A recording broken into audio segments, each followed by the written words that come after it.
ជ្រុលហួងទៅហើយតែហៅព្រលឹងប្រឡោមចិត្តអើយធំចំបែកគេកាយភ្លើបង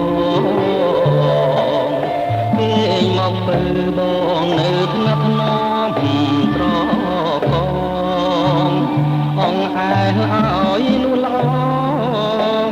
គេស្ដាប់រៀមបំពេ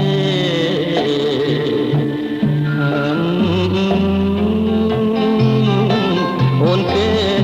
ទៅព្រលឹងពីលទៅអូនគុំព្រួយចាំដល់ពេលយើងបានកូនមួយទៅអាគុំព្រួយសំយើងទៅជួបមក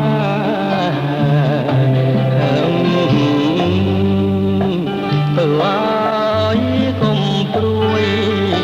សំយើងទៅជួបមក